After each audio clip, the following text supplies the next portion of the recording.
Let me introduce our speaker. So Cornel Warren is Director of Marketing and Inside Sales at Sigmatech Systems. She is going to be talking about her 2018 marketing budget. Mistakes were made, lessons were learned. She's going to share all of the gory details of 2017, I think, right? Yes, in all of its glory. So please welcome Cornel Warren.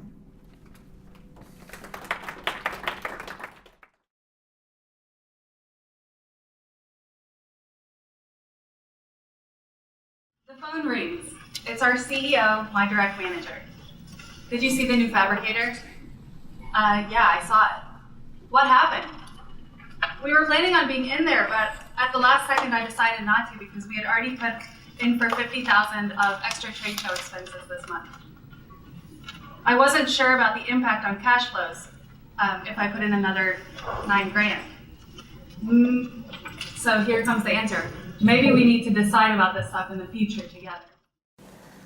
The Fabricator is our largest trade publication in our industry, and this was the most important issue of the year. It was going to be handed out to 40,000 people in our exact target audience. All of our competitors were in there. Half of them had full-page ads. All we had was a lousy blurb in the industry update section. How could this have happened? This was the most circulated issue of this magazine since the recession in 2008, and we missed it. Later, I got stopped in the hall by our VP of sales. Why aren't we in there?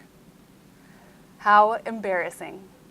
Not only did I look like I couldn't prioritize, but I broke trust with our CEO that he had in me to do my job autonomously. And all because I didn't have a good handle on my marketing budget. Turns out we were actually only at 62% for the year so far. We could have easily put a double-page spread in that magazine, but the opportunity was lost. A marketing budget is different than budgets in other areas of your company. Normally, you want to run as lean as possible in a department, but in marketing, it runs a lot more like an investment account. You need to put your money to work, or there's no chance for new business. You really have to put your money to work. But where?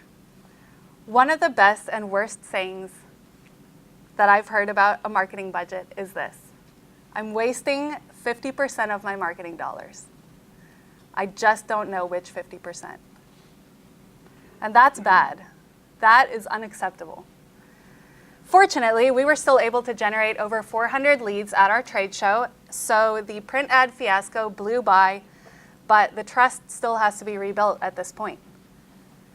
Now, okay, so I know what you're thinking. Print ads, trade shows, what is this, 1985? No, it's not. It's now, it's 2017, it's December, it is 2 weeks before Christmas, and people are still interested in coming to seminars to learn and grow and be the best they can be. Give yourselves a hand, guys. Come on. That's awesome. Good job. That's what we have to do with our marketing budgets as well. We have to learn, tweak, and optimize. So a few years ago, I read a book written by Gabriel Weinberg and Justin Mares called Traction: How a Startup Can Achieve Explosive Growth. It's a quick read, and it has totally transformed the way we approach marketing in our organization. So to give you a little background, I've been in my current role for about a year, or actually just over a year. Our marketing department was in shambles when I started last year. There was no cohesive strategy for organizing files. There were like 3 different OneNotes for the department, 3 different SharePoint accounts. All of them had bits and pieces of meeting notes, and it was really, really challenging to know where anything was. And in marketing, as you guys know, we have to work together. There's a lot of collaboration. A lot of our work is a team effort. Additionally, I inherited a marketing plan that was 45 pages in Word, single-spaced, basically bullet point outline of different things that we were supposed to include in our marketing plan for the company. Now, mind you, so Sigmatech Systems is a software company. We have a global presence. We have offices in over 11 countries. We have, 260 employees. We're nearly $30 million a year in revenue. And this was supposed to be our beacon for marketing. This is our document, okay? 45 pages. But upon further inspection, I found things in there like international sales targets, contact info for ad reps, prospecting approach ideas, and just a ton of other stuff that had nothing to do with the core of marketing. And our budget was supposed to be based on this document. The numbers in the outline were actually supposed to be tracked throughout the entire process. And this was our strategy for seeing exactly where our marketing dollars were succeeding. So no wonder we were having problems keeping track of where our dollars were going. The traction book helped us to boil that all down and focus on the true purpose of marketing, which is generating revenue. Sometimes as marketing, we love the creative side. We love to come up with new flashy ideas. But this is the goal, generating revenue. And that's what traction means. A traction channel is a channel in your business that can help you generate revenue when you turn it on and off like a faucet. So we'll talk a little bit more about that. And that's what this book is all about. It's all about finding traction channels, understanding how to measure traction channels, and getting clarity on what marketing dollars you're spending are actually worthwhile and are actually succeeding.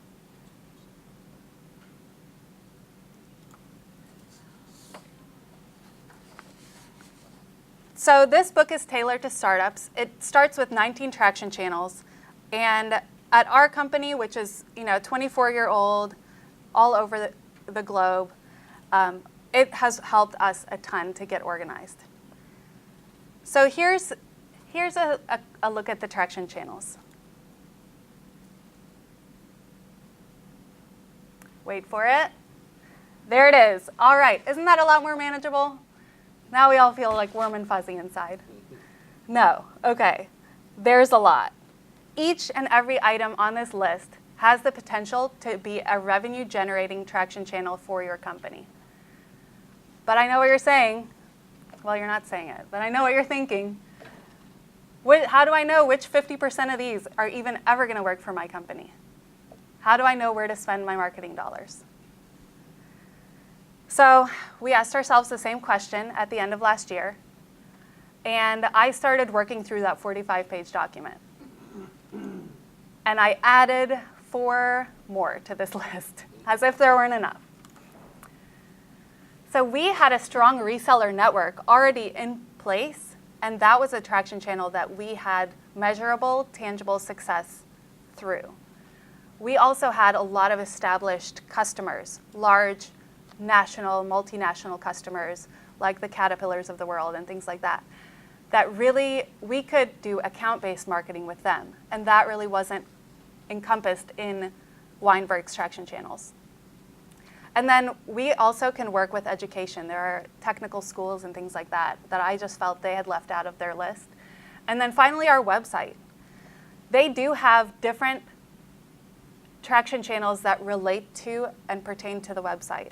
But as a company that is very established, we have a lot going on already.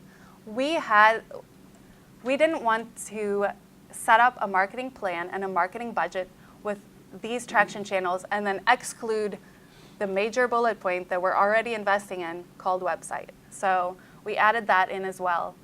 Now you can see there's publicity, there's engineering as marketing, there's viral marketing. I'm sure there are some of these things that you haven't ever even thought of to do. So there's just so much we can do as marketers to generate revenue, but we have to narrow it down. And so the approach that I really liked from this book is that they recommend and they kind of lay out a framework for you to start small, test, and then invest. And that's exactly what we did. So the way that they lay it out is it begins with, it's like a bullseye framework is what it's called. It has an outer ring, and then a middle ring, and then an inner ring that helps you identify, okay, the outer ring things are kind of a long shot. The middle ring things are things that you want to test that you think could potentially work for your company. And then the inner ring are the things that you know beyond a shadow of a doubt. If you pour money on one side, more money comes out the other side. Let's give an example. So think about something like if you have an e-commerce company and you can track your sales on your website of a book. Let's say you're selling a book. So you turn on an AdWords campaign that says, read this awesome book. And as soon as you hit like go live, publish, the ad goes live and you start seeing your sales trickle in. People start ordering your book. It automatically starts as a result of the marketing activity you're doing. Now that's a great example. It's not quite as easy when you're looking at offline events or when you're looking at print ads, for example. So there are different ways you can measure each of the traction channels. And you can get clarity and insight and then make educated decisions about where to spend your marketing dollars. Okay, so I'm going to lay it out for you a little bit so you don't have to do all the homework yourself. The outer ring is basically a marketer's favorite activity. That's where you get to brainstorm. So you make your list of 19 or 20 or 21. We ended up with 23 traction channels. And we sat down in a room and our team brainstormed realistic, actually executable ways that you can generate revenue for your company using that traction channel. And you can get creative.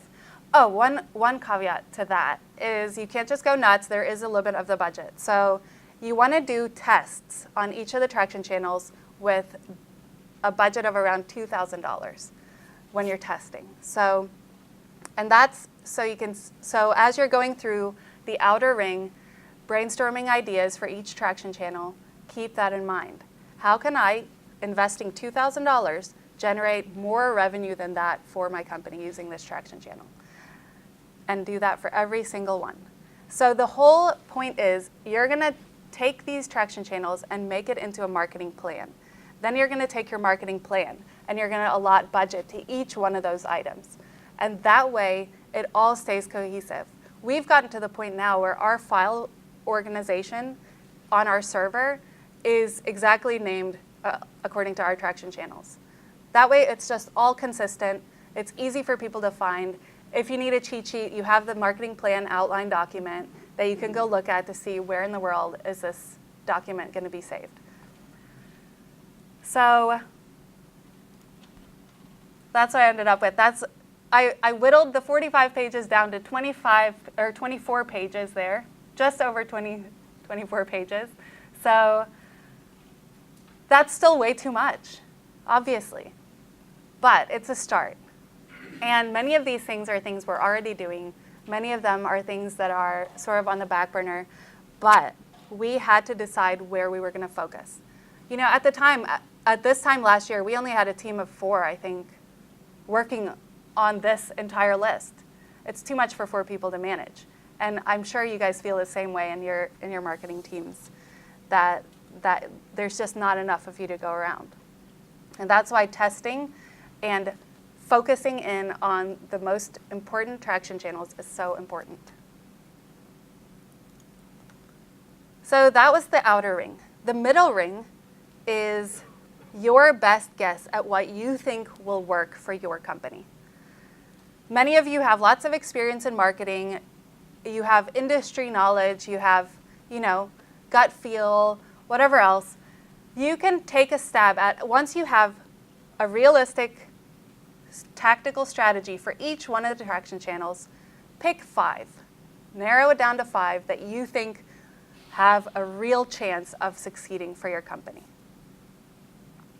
We did that same thing. Before we picked our sort of favorites, we decided what we were going to throw out. So there were several things that I was sort of hell-bent on throwing out. The first thing was print advertising. I didn't want to do print. I couldn't measure print.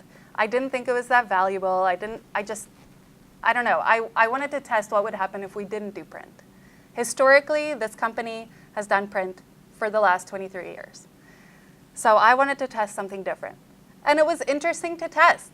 After this year, I'll tell you what we found out, but after this year, I still don't believe that print is something that generates on and off, like a faucet, revenue for our company.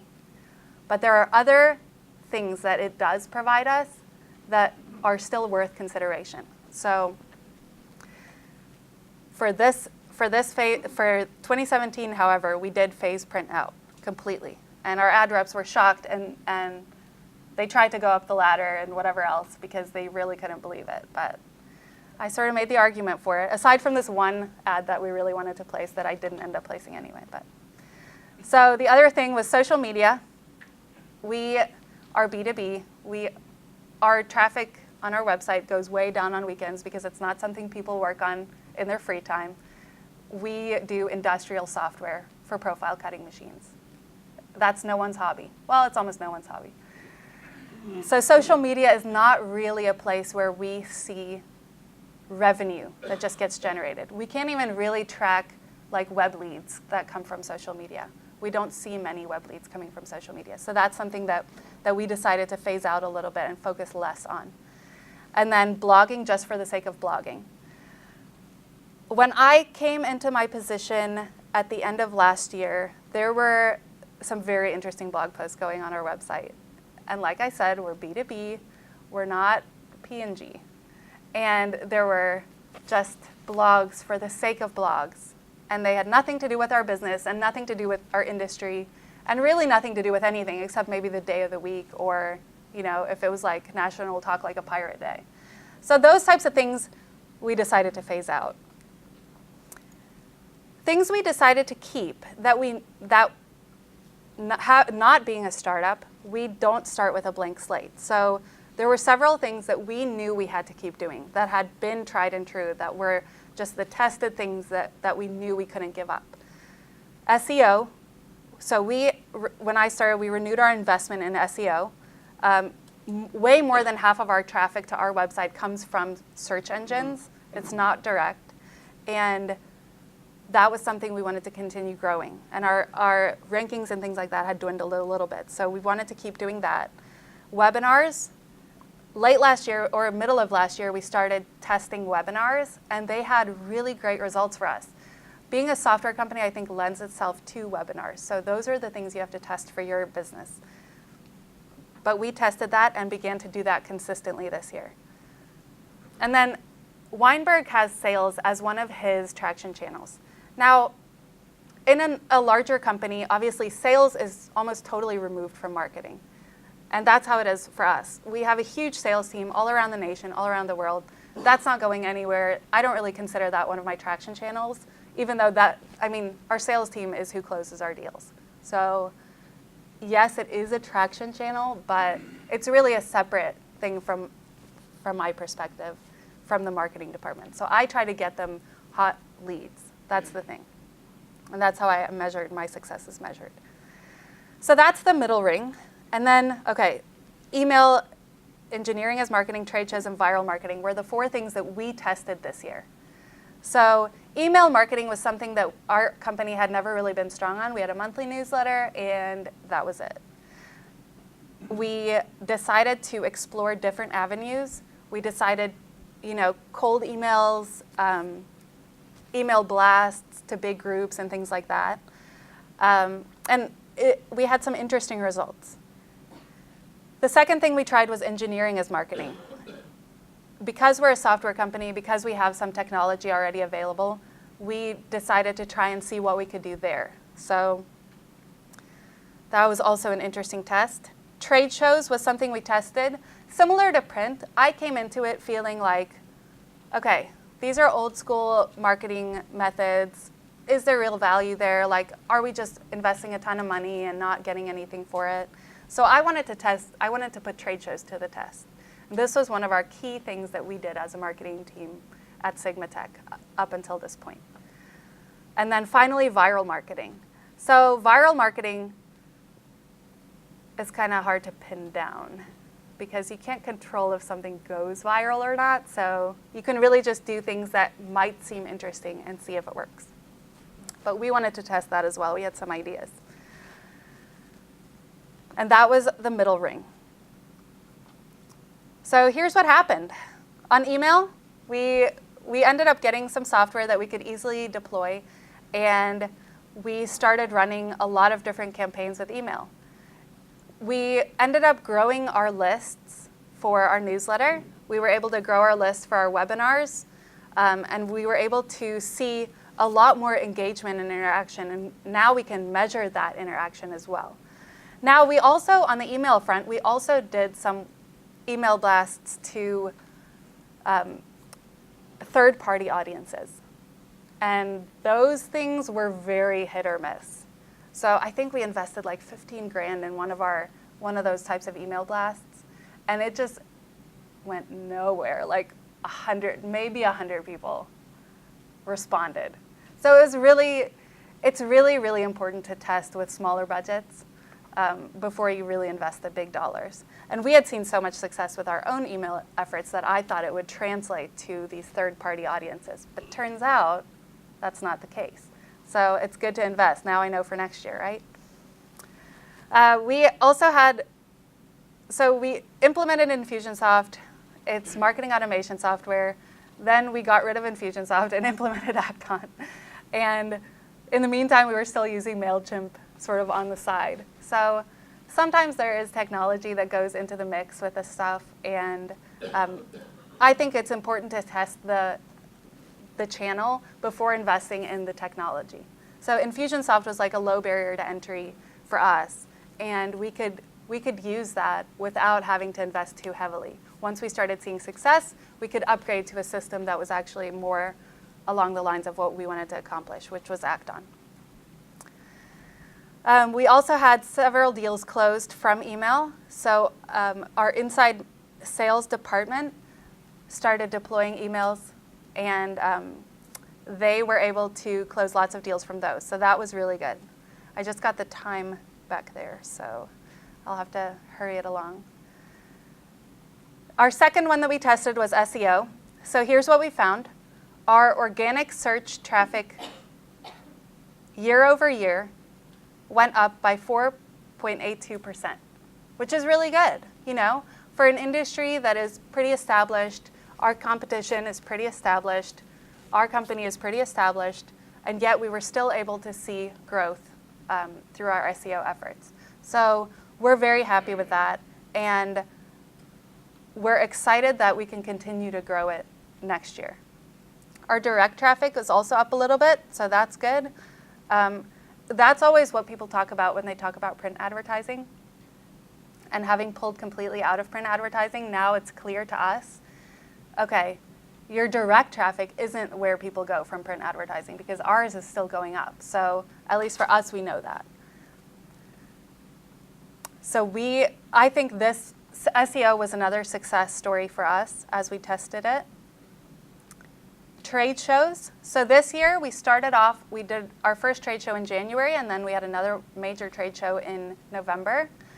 The one in January was a small one. We decided to use that as our test, and it went well. We closed some business from it.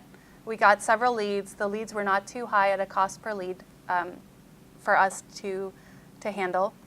And then we decided to up the investment. So test, measure, and then invest, right? Start small, test, and invest. That's what it was. Start small, test, and invest. So we started small, we tested, and then for our November trade show, we invested really heavily.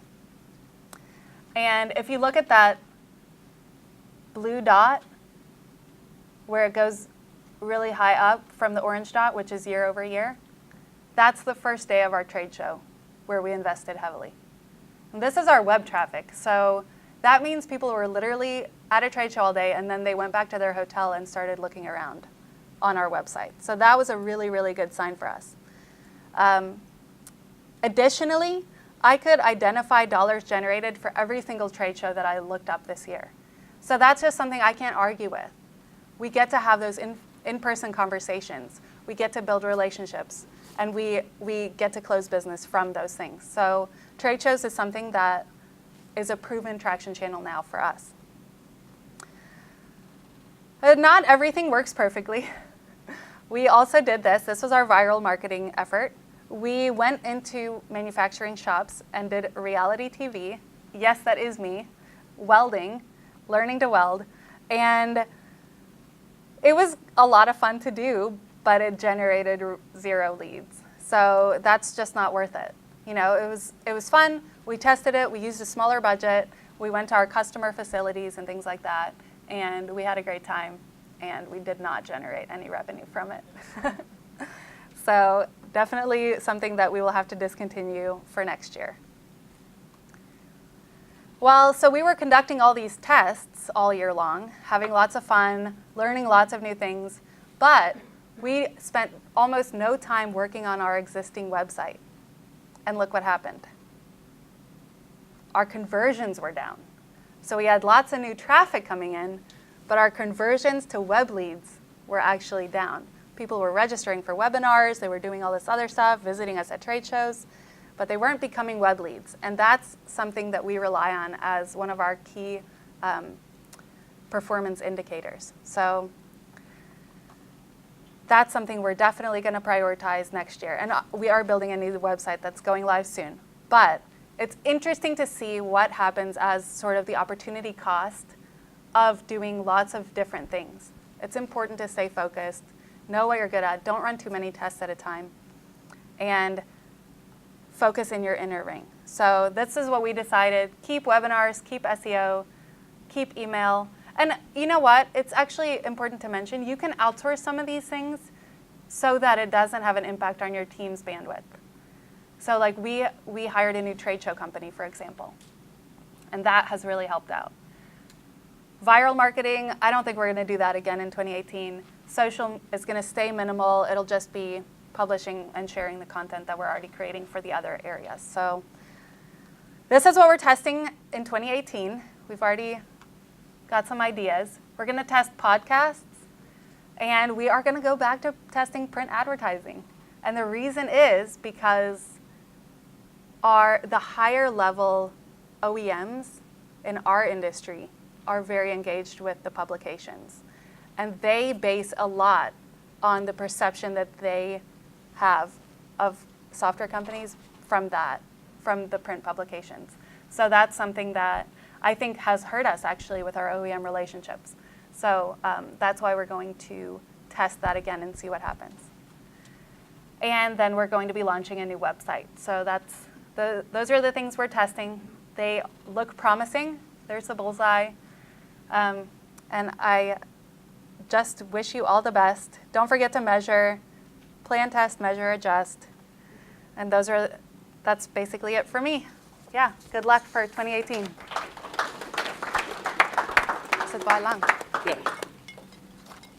What I promised to talk about today when we sent out the kind of initial Lunch and Learn invite was website success for 2018.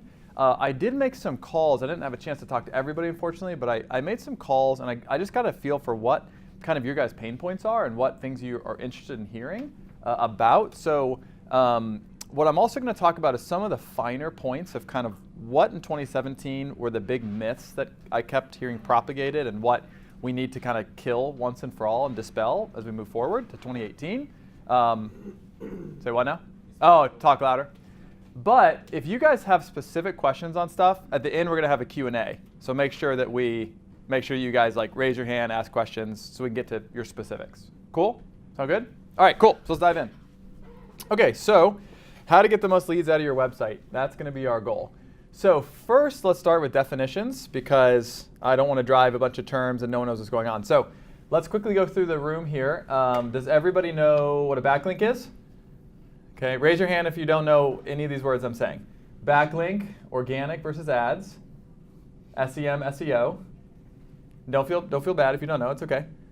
This is a safe area. What is it called? Safe zone? This is a safe zone, right? We have that with our kids, right, where they can tell you something and they don't get punished. PPC, CAC. Okay, that's customer acquisition cost, right? So it's the ultimate cost it takes to fully acquire a customer. All the marketing channels added in. That's what CAC is. Domain authority, domain rating. Everyone good on that? Backlink terms, tools to help understand how authoritative something is. And ROAS. Okay. Anyone want to, if you don't know what it is, want to guess what ROAS is, just for fun?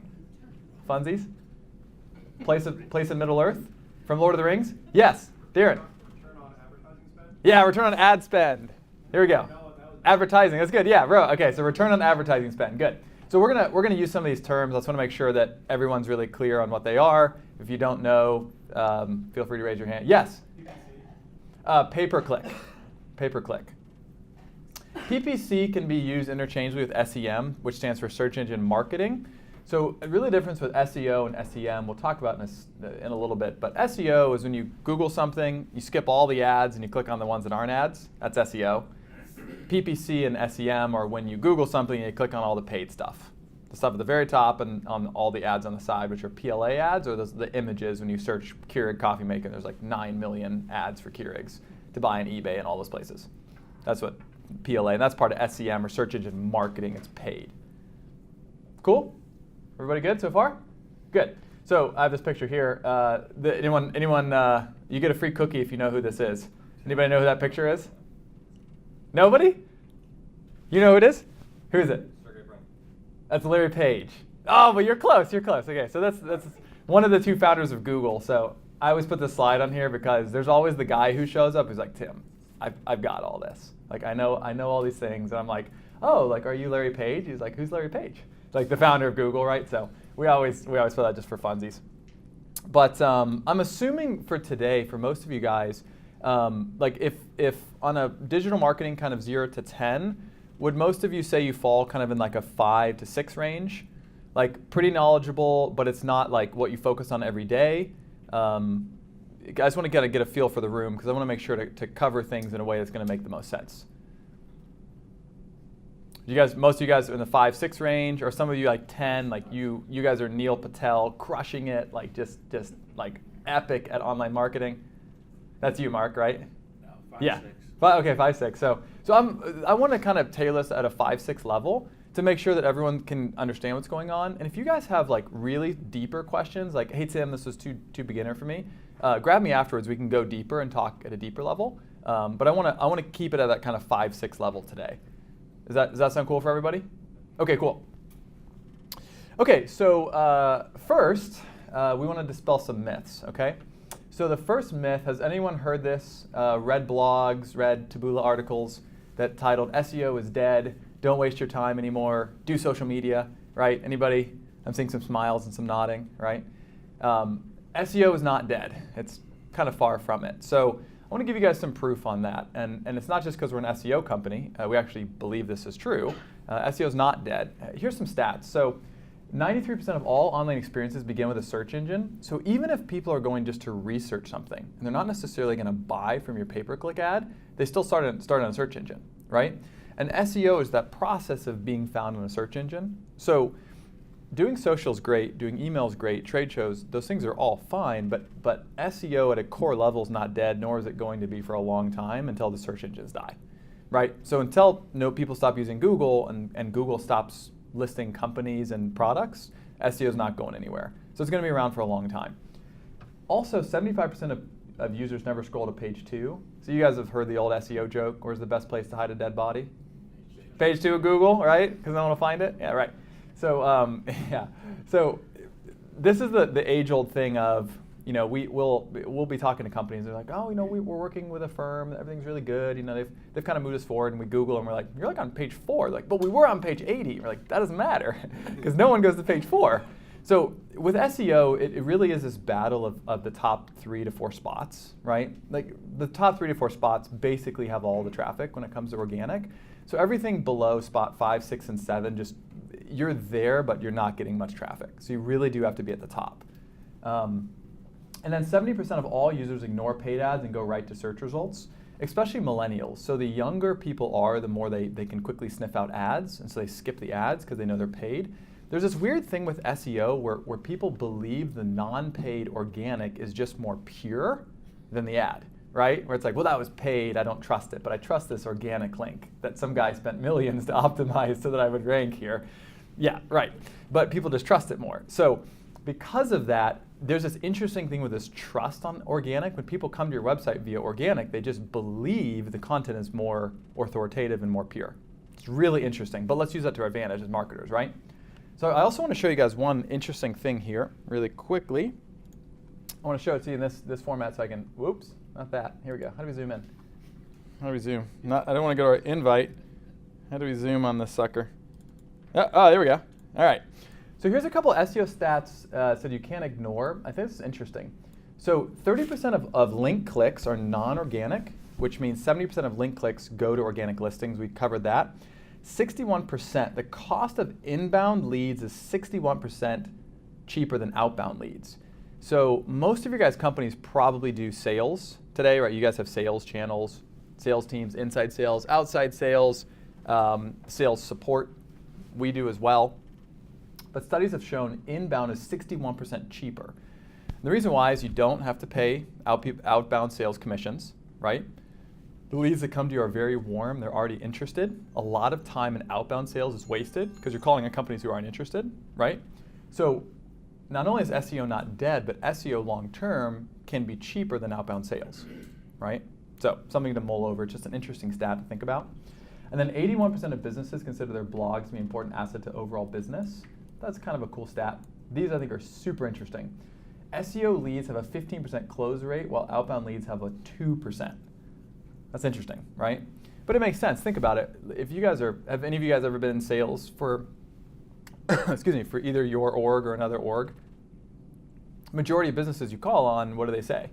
No. No, thanks, not interested. We're good. I have another provider. It's sun's in my eyes. It's a bad time of the month. I don't want to talk to you right now. Go away. Whatever the answer is. I don't want to buy from you, right? So what most people say. When SEO, they come to you and they're like, yeah, I really want to buy XYZ service. I just want to price checking, but they're curious and they're interested to buy from you, right? Does that make sense? So one of the benefits of inbound marketing just in general, if it's not a big part of your guys' strategy, is the leads are actually, they close at a much higher percentage and they're much cheaper to acquire. So kind of something cool to consider. Obviously, you guys know 79% of search engine users click on search results. 93% of online experiences start with a search engine, right? And 82% of internet users use search. So I don't think SEO is dead, and I don't think it's going to die anytime soon. It's not going anywhere. So anyway, myth dispelled, right? You guys agree? Myth dispelled. Okay, good. It's Mythbusters, right? What did they? Yeah, Mythbusters. What did they say? Like busted. Yeah. Oh, that would have been good. We should have myth busted. Dang it! I always come up with the best ideas in the talk. All right. So number 2. Have you guys ever heard this one? Content is king, right? Content is king. All right, so just as a, jumping ahead here, but this is a fun of, I like audience participation. How many of you guys have, for the last year, 2 years, or 3 years, done like consistent blogging for your website for the purpose of increasing your SEO and your leads and your sales? Anybody? Okay. How's that worked out for you in reality? Did it have the desired effects? So you guys said it did. You other guys think so? Did some? Did the blogging specifically raise your rankings and sales for your difficult keywords you're going after? No. And it can't. So when people sell this whole content as king, what they're trying to say is the content's really important, but I want to kind of dispel this myth because we hear this all the time where people say just write good content and the rest will happen, right? That's like the Silicon Valley myth, like just build beautiful software and people will they will beat down a path to your door to buy from you. You will be so rich. Investors will swarm you. They'll shake you out of your bed in the middle of the night to give you money, right? It doesn't actually happen in reality. So what happens in digital marketing, content's important, but it's not the most important thing when it comes to SEO and actual traffic and conversions, okay? So we actually make the argument that content is queen and backlinks are king. So where something ranks on the page is going to have a huge impact to the traffic it generates. And if you have average content that gets twice the traffic of your competitors, do you think you're going to convert more customers or less? Much more, because you just have way more traffic, right? If you have a store that doesn't have the best design, but you get 10 times the traffic, you'll probably sell more donuts than the next guy. Organic works the same way. So your traffic shouldn't be terrible, but it's not going to be the driver of actual SEO the way most people think it is. What actually works really, really well is backlinks to that content, which will drive it up in the rankings, which then gets way more traffic, and then you can actually test and optimize from there. Okay? So the idea of content as king is just at a core level pretty wrong. Okay? Backlinks are king, at least when it comes to SEO. So I guess this is other myth I'm going to bust. This is a blogging strategy for SEO specifically. The reason people do this is because people always hear like, oh, it's really good for SEO to have a lot of content on your website, right?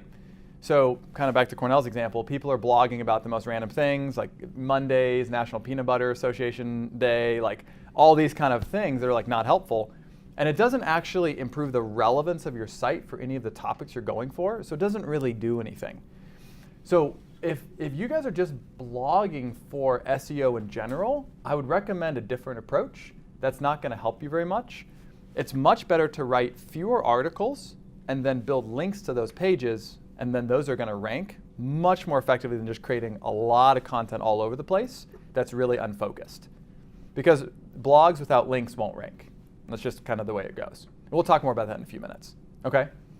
So when I say the truth is more complicated, how something actually ranks and gets traffic in the search engines is a mixture of three things: relevance, backlinks, and ranking factors. So let's take a quick look at that. So I want to show a keyword here that everyone always knows is really competitive, right? We all know how competitive personal injury attorney terms always are. They're always really expensive. They're like 50, 60 bucks a click or AdWords. So this is like one of the most competitive terms out there. This is Ahrefs, if any of you guys are familiar with it. So a keyword difficulty of 34 is like really high, like really hard in Ahrefs. This is one of the most competitive ones there is. So this gets 16,000 searches a month. This is national, by the way. I just use the United States. And so if you rank to the top for this, you get almost 5,000 hits a month from this individual keyword. So here is a breakdown of the top 10 searches in Google nationally for this term, right? Personal injury attorney. So let's take a look at this. So actually, I'm going to walk over here and we'll talk. OK, so this is where it's going to get interesting and confusing. So if it was just about content, like the website having the most content would make it rank, or the best content, if you guys notice, Wikipedia is number 3. What website has more content and better content than Wikipedia? Not very many. So why would Wikipedia rank number 3 for a term it's obviously relevant for, which is personal injury lawyer? Why would it rank number 3 if it's literally the most one of the most authoritative sites in the world and has literally the most content? Anybody want to venture a guess? Specificity, yep, or relevance, right?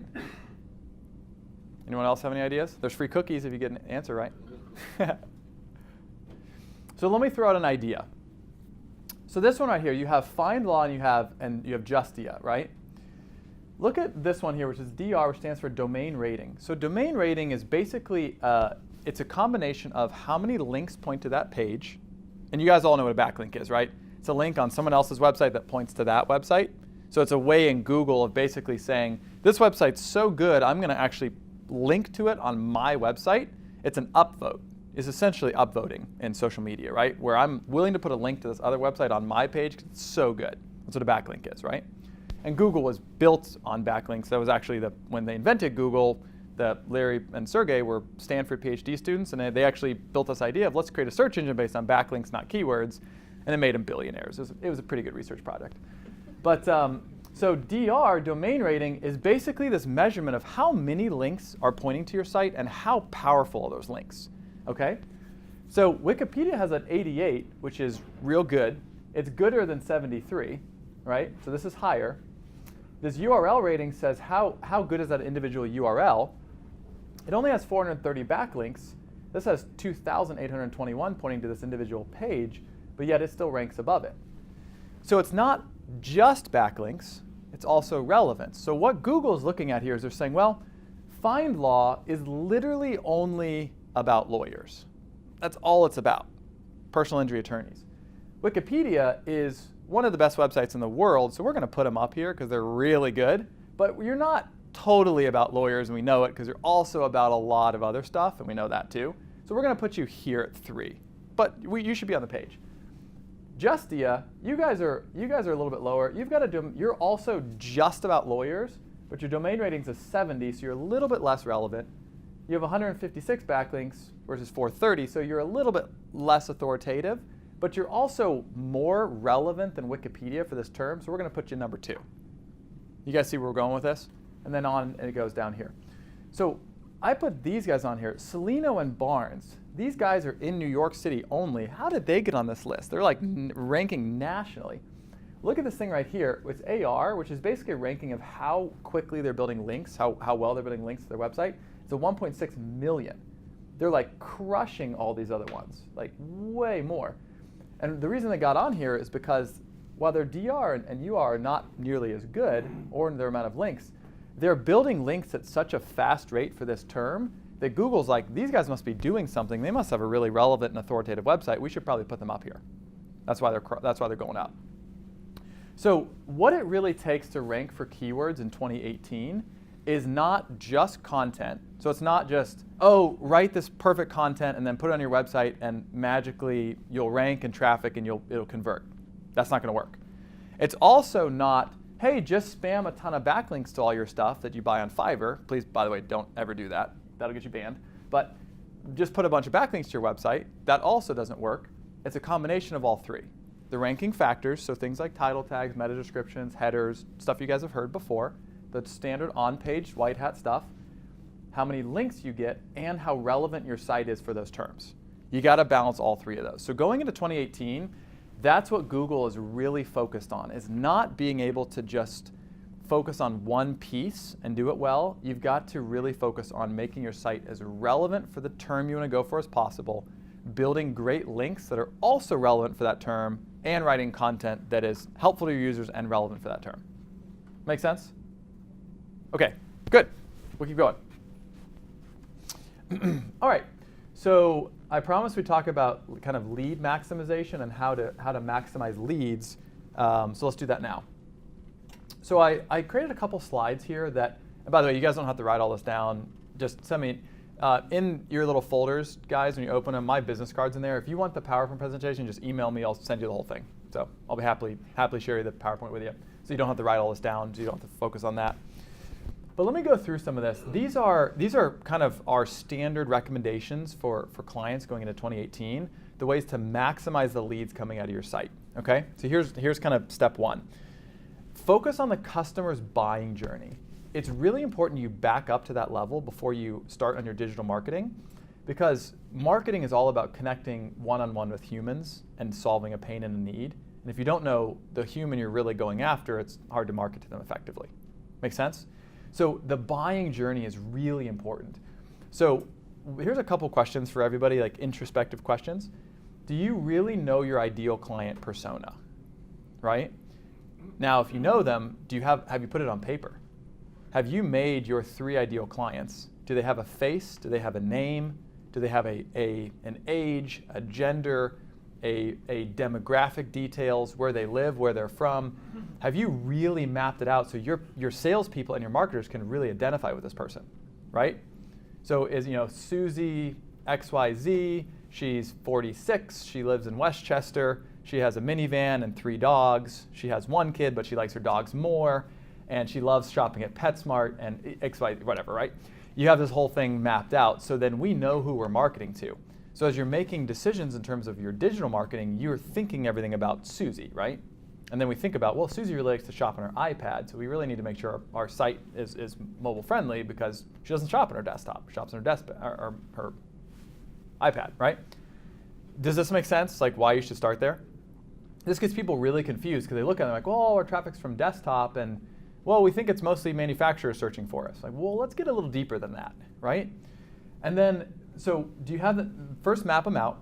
And that's a really fun thing to do, by the way, because you can name them whatever you want. You can pick whatever pictures you want. You can have fun with that. Like, it can be fun.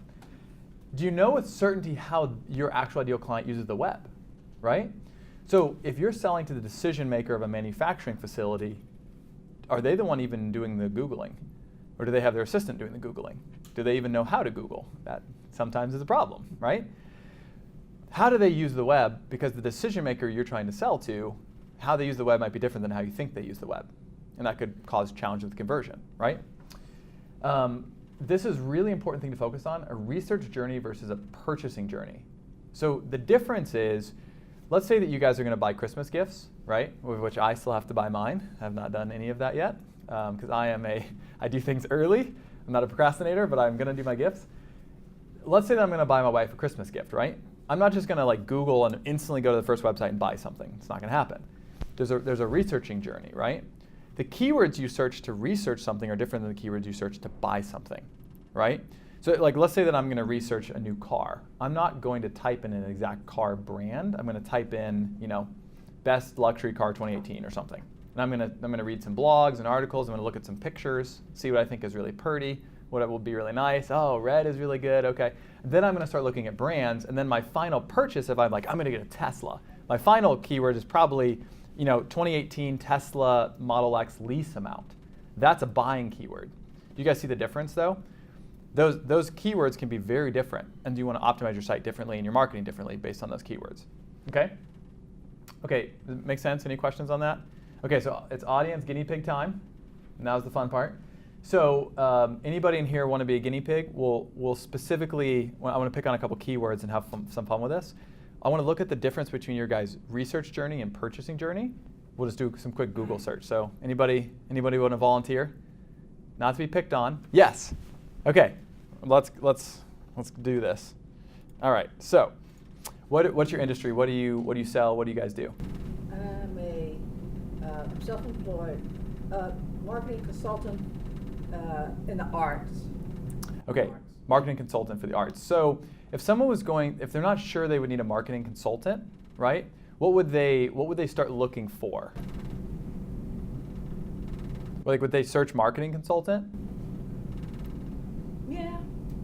Well, they might. Well, depends on how knowledgeable they are. That's definitely true. Marketing consultant for a art museum. Okay. So let's first do this. So let's just do something broad. Yeah. Marketing consultant. If I could type and spell here. Consultants. It's hard to type while staring down. All right, so if we look at marketing consultants, what's going to come up is a bunch of companies wanting to sell marketing services and all that, right?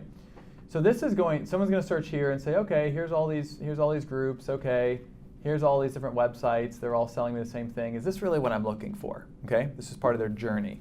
They're like, no, I really want to say, you said for a museum, for an art museum? Yes. Then they come back, like, no, that's not what I'm looking for. So then they say, for art museum. Okay. Oh, did I misspell it? Oh, EUM. So they come back and say, okay, now we want this one. Well, KPMG, no, probably not that. IBM, definitely not that. Oh, here's Art Zealous. So now they come and they look for these, they start to come to some of these websites. They go there, they learn, and then they figure out, oh, the term I really want is like expert art museum marketing, whatever. And their search term gets longer and more specific, fewer searches and more competitive. And then you find out that's the journey. Does that make sense? So we'll take this exact one here. It sure would be nice if you had pages on your site that were optimized for each of these different journeys in the process, so that along the way you could get them to your site every time. So when they Google just marketing consultant, oh, they found your website, and then it said, hey, what kind of marketing consultant are you looking for? If you need SEO consultant, go here. If you need PPC, go here. If you need art museum, go here, right? That's us. And then as they get more and more specific, do you guys get where I'm going with this? So you can help guide the person online through their journey as opposed to just letting fate happen and let them find your competitors. Okay? So this is part of that research versus buying journey, trying to get them along the path. Okay, so for sake of time, I'm going to keep moving, but if you guys have other questions on that, we can talk later. But it's really important to break down the researching versus buying journey, because the research is where you build the trust and the relationship. The buying is where you actually make the sale, but the better you can do at building the relationship on the front end, the easier the sale is. Okay, the second thing I would really recommend you guys focus on is CRO, or conversion rate optimization. So the basic idea of CRO is trying to remove any friction to conversion, okay? So when they come to your website, is it super easy for them to know where to find your contact info? Is your website at the very top, or is your phone number at the very top in bold, easily clickable, right? Is your contact form easily reachable? Contact page is easy to find at the top of your site and on the bottom of your site, follows them everywhere. One of the biggest challenges, contact forms, you guys probably know this, 3 blanks is the optimal size. Every blank above 3 spots on a contact form decreases conversion by 50%, right? So that's bad. So every blank, so on a contact form, right? So it says contact us, name, email, phone, zip code, country, city of ethnicity, blood type, and all these things you have to fill out, they're all required. Every blank after 3 decreases conversion by 50%. So the salespeople want all the details, but people don't want to give you all their details, right? So try to keep it a little more broad if you can. You'll get more conversions. If you just do name, email, and zip code, or name, email, company, or something like that, their email is probably going to have their company name on it anyway, right? And so I know your salespeople are like, no, I want all the information. But you'll increase conversions. You'll end up having more leads because oftentimes if there's 7 required blanks, people are like, screw it. And they just don't fill it out. Okay? And you should be testing this. Okay, for time, we got to keep going. Create content that truly adds value to your ideal client. This is an important one. When you're writing content for 2018, we really recommend give your client what they would pay you for, but give it to them for free. We believe in this, right? So we could charge for this lunch and learn, but we don't because we don't want to. We want to give it away for free because we want to help people. If you do the same thing, the world of freemium is taking over, especially in 2018. Companies that give things away for free that have value will build trust and loyalty, and you guys can do the same thing with your clients and with your prospects by giving them information that they would pay for free. That's the best content out on the web. Is the content you're like, I can't believe this is free. Like, this is incredible. That will build trust. Okay? Once you've done those 3 things, your persona, you've optimized your site for conversion, you've gotten all the stuff out of the way that makes it hard to convert on your site, now you're ready to promote and market. So when you're doing SEO, instead of just doing the kind of all over the place blogging, build landing pages that are keyword specific. So whatever your keyword is, industrial parts manufacturer. Build those landing pages and then build links to those specific pages. That's going to drive those pages up in search rankings. It's also going to make them perform better in AdWords because of quality scores. That's another story. Link building is time consuming, but the ROI is extremely high. Because once your page ranks on spot 1 and you're getting 50% of the search traffic every month for no extra cost, the ROI is extremely high. Like, it pays itself back really fast. So we really recommend it. Link building is expensive, it's time consuming, but it's really worth the cost. Okay, AdWords. Make sure in 2018, what year are we in? 2018. Use ads differently than you use SEO. They are different, okay? So the analogy that we use with ads, kind of here on 7, it's the same between buying a house and renting an apartment. SEO is like buying the house. It's slower, it's expensive, you put the down payment, you live in it for a long time. Ads, you turn on, you turn off. It's like an apartment, okay? But they don't build any long-term value. Once you stop paying for AdWords, they're off. You turn them back on again, you have them, you turn them off, they're gone. SEO is long-term value, like buying a house. It's also slower, and it's a bigger investment long-term. So you want to use them differently. And with AdWords, you want to put aside money to test and experiment, because with AdWords, you can buy your most expensive keyword tomorrow, and if it's not converting, turn it off. With SEO, you can't do that. You got to do all the work to get to spot 1 and see if it's converting, and then you're like, oh, geez, we invested 50 grand and no one wants to buy anything from this keyword. Don't do that with SEO. Do that with AdWords, because then you can spend $1,000 and figure out that same thing, right? So for 2018, use AdWords to be your testing platform to try new keywords and try conversion, and also make sure your pages are converting really well. Use AdWords for that. It's really good for that. Okay, and last is lead nurture. Make sure to expand out. Once you get leads to your website, don't just let them die there. Follow up with them. Email campaigns, trade shows, direct mail. Go to the trade shows and be like, oh, you guys were a lead form. I want to get a chance to meet you at our next trade show. Send them a direct mail piece. Try a bunch of the standard marketing stuff once people convert on your website as a way to open a door to build a relationship. Okay, thou shalt track. So Peter Drucker said, you can't manage what you can't measure. So my biggest recommendation to you guys for 2018 is everything that you can track possibly you should be. Here's the exact tools we use. I'll tell you guys. So this is exactly what we recommend and what we use internally. CallRail. So CallRail is super cheap. It's like $30 a month. And you can track every single phone call that comes to your website from every source. So you can see how many people called you from organic, how many people called from AdWords, how many people called from social, how many people called from direct. And that way you can actually find out how many conversions are going through your phone channel so you're not missing those conversions. Google Analytics, if set up properly, can track everything else. Traffic channels, lead forms, mobile visitors, conversion percentages, all your different mediums. So between these two softwares, Google Analytics is free, the free version's free, and it's all you'll need. And CallRail's $30 a month. So between these two forms, you literally, other than rank tracking, which you need SEMrush for, you literally can track everything. And they're super easy to set up. Okay?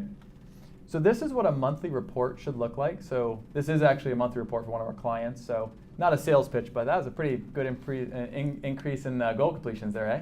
But anyway, but no sales pitch. It's just really nice. 217% increase. I wonder who does their SEO. Anyway, so on the all goals section here, we set this up so all the CallRail data is automatically synced, right? So every time they get a phone call, it's tracked as a goal, conversion. Every time they get a form fill, it's tracked as a conversion. And then we track every single one of those. It's automatically put in this form. So in every month, you just have to pull one report in analytics, and you get to see every single conversion, every phone call, every lead form, every conversion for the whole site in one place, super easy, broken down by every channel. Organic, CPC, Facebook, LinkedIn. So analytics is an incredible tool, and it's free. So there's no reason not to use it.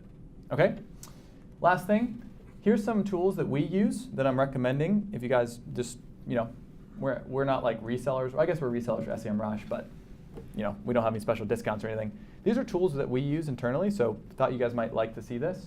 AdWords, huge. CallRail, great. Longtail Pro is really good for keyword research. Ahrefs is really good for link building and any type of link research for SEO.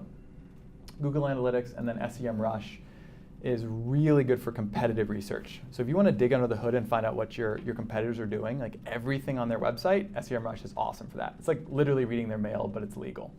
It's pretty sweet. Okay, so Q&A time. So we got a couple minutes left. Thanks. I know we started a couple minutes late. So I want to open it up for some Q&A for either for me or Cornel or anything. So who's got questions? Yes. I do. This may be for after. Okay. But can you speak at all to business in China? Good question. So do you mean using Baidu versus Google? Correct. Just the whole concept of SEO in China and language differences and all that good stuff. So the question was SEO in China. So I'll be honest, I don't know much about that. I'll be straight up. Google doesn't operate in China anymore. They pulled out. So now there's Baidu, which is Yandex is the big one in Russia, and Baidu is the big one in China. I'm not a Baidu expert, and I don't speak Chinese or Mandarin, so I don't know a lot about it. So I'm going to have to respectfully say I don't know. No worries.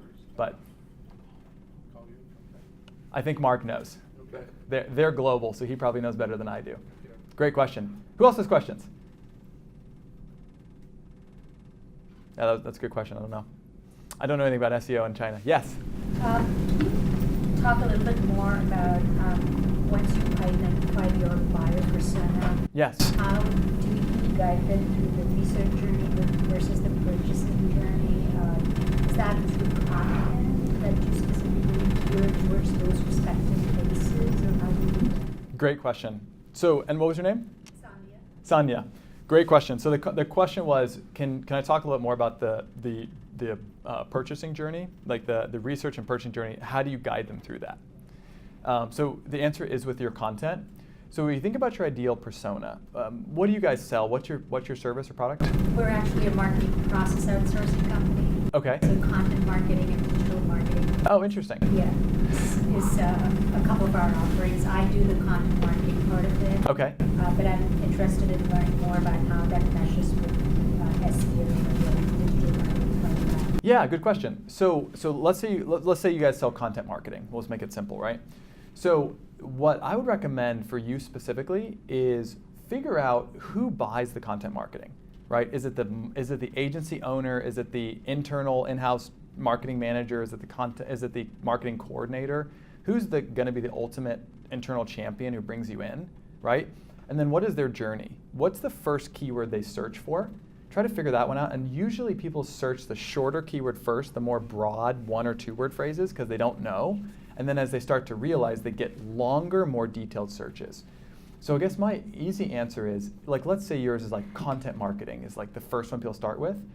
Maybe you can't win for that one because it's too competitive, but you could buy ads for that. You could buy the top ad for like content marketing and then say like, looking to buy content marketing, come here.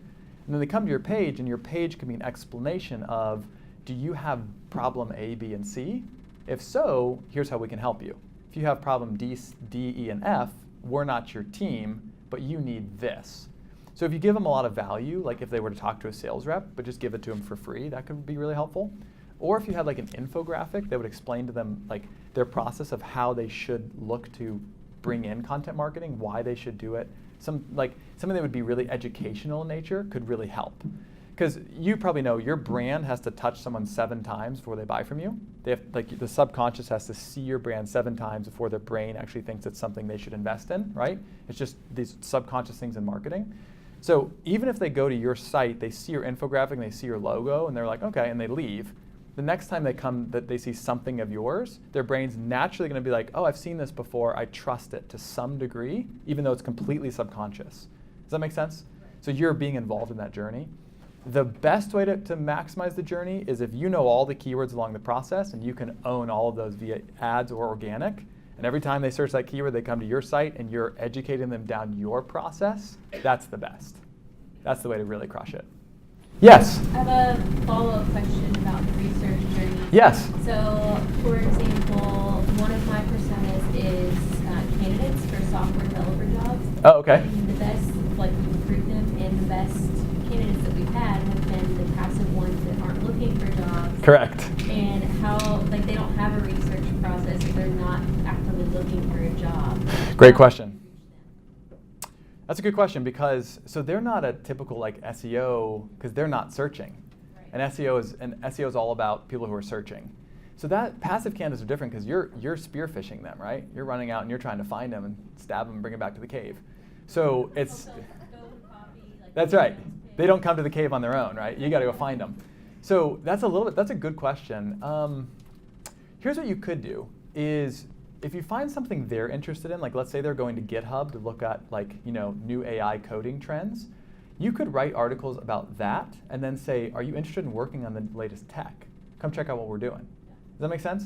So you could write things that they're going to read on their own that they're interested in, like a Taboola article kind of thing, and then have your pitch at the bottom. Now they might ignore it because they're like, oh, I'm not looking, but you could get your logo in front of them, right? Like they go back to that same thing of they're like, oh, who do you work for? Calibrity. So they're like, oh, I've seen Calibrity. That's interesting. And then when your recruiter reaches out and says like, oh, hey, we have this awesome job for you at dunnhumby, they're like, oh, I've heard of Calibrity. Does that make sense?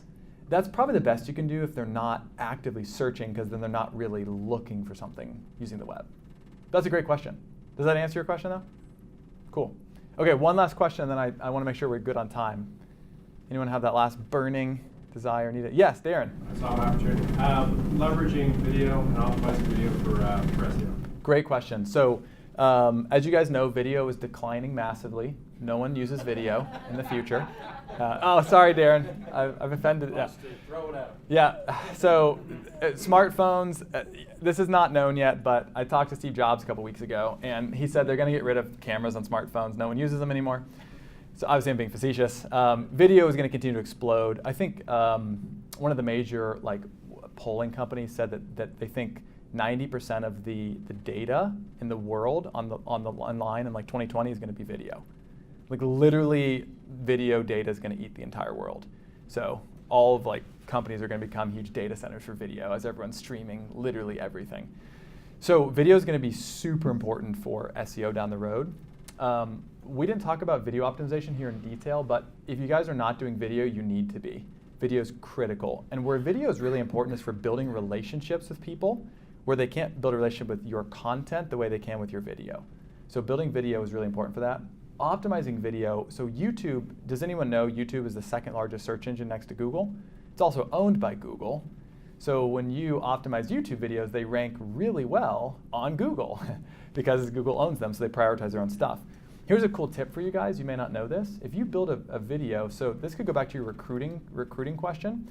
If you build a YouTube video and optimize it for whatever term you want, you can literally build links to that video as fast as you want. Google will never penalize it, ever, because it's their own site, and it will rank extremely quickly.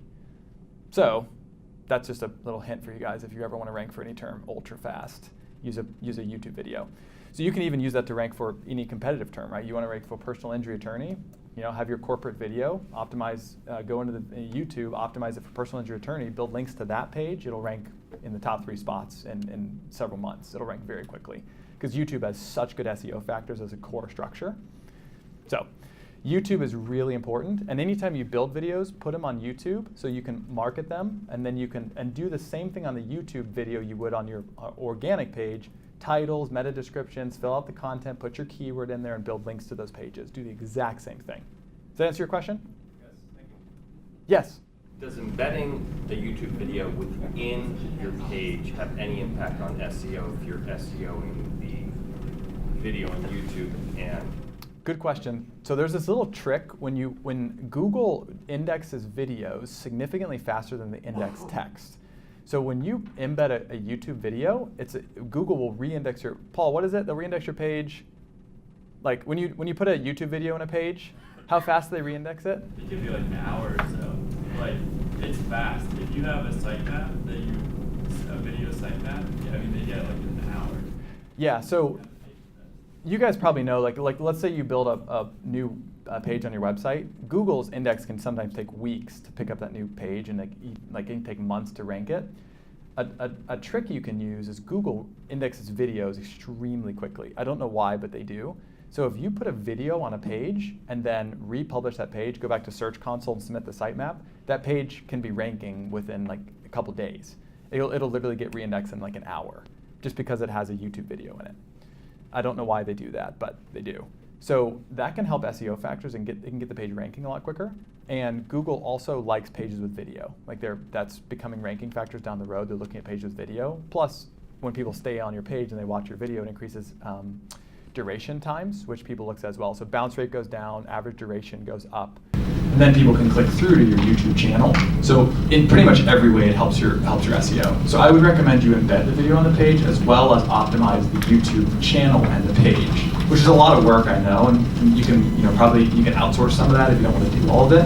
There are like video optimization teams and stuff, but that would be the best option. Plus, people can search the YouTube for the video as well, and it'll get a bunch of views. Great questions. Well, I'm officially going to wrap this up because I know some people have to leave. We'll stick around. Our team will be around for the next 30, 40 minutes. If you guys have questions, thank you so much for attending. Was this helpful? Did everyone have a good time? Okay, great. Thanks for coming. Everyone have a Merry Christmas, and we're going to do some